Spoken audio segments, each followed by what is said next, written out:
তো এখানে একজন এসে বলছে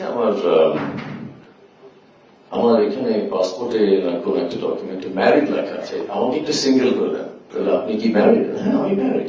হ্যাঁ আমি ম্যারিড, কিন্তু আমাকে সিঙ্গেল করে দেন, আমি একটু স্টুডেন্ট ভিসার জন্য অ্যাপ্লাই করছি। স্টুডেন্ট ভিসা পেতে একটু সুবিধা হবে যদি এটাকে একটু সিঙ্গেল করে দেন, একটু সিঙ্গেল করে দেন।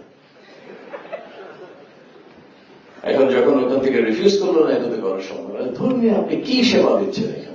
বাইরের লোকটা আমাকে 2,500 টাকা দিয়ে বলি করে দিল, আপনি এখানে কি জন্য আমাকে ডাকতেন এখানে? এই যে ডকুমেন্ট ট্যাম্পারিং করা হয়, সার্টিফিকেট ট্যাম্পারিং করা হয়, আমরা ধরে নিয়েছি যে এটা ইটস নরমাল, তো করতেই হবে। এইসব করে কোনোভাবে বিদেশে যেতে পারলেই হলো, তারপরে দেখা যাবে।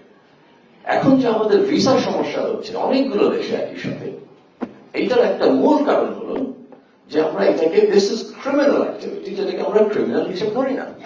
যে করে ওকে আমরা কালকে যিনি আসছেন ওনাকে আমরা ছেড়ে দিচ্ছি, কিন্তু ধরার কোনো উপায় নেই, উনি কেউ আরেকজনের কাছ থেকে হয়তো এটা করছে। এই কনসিকুয়েন্সটা আমাদের নাই। এটার জন্য আমাদের কালেকটিভ পানিশমেন্ট দিতে হয়। আপনারা যে জাপানি ভিসা বিএফএস এর কথা বলছেন, এটা নিশ্চয়ই পিছনে কোনো কারণ আছে। ভুয়া সার্টিফিকেট, ভুয়া ব্যাংক অ্যাকাউন্টের স্টেটমেন্ট।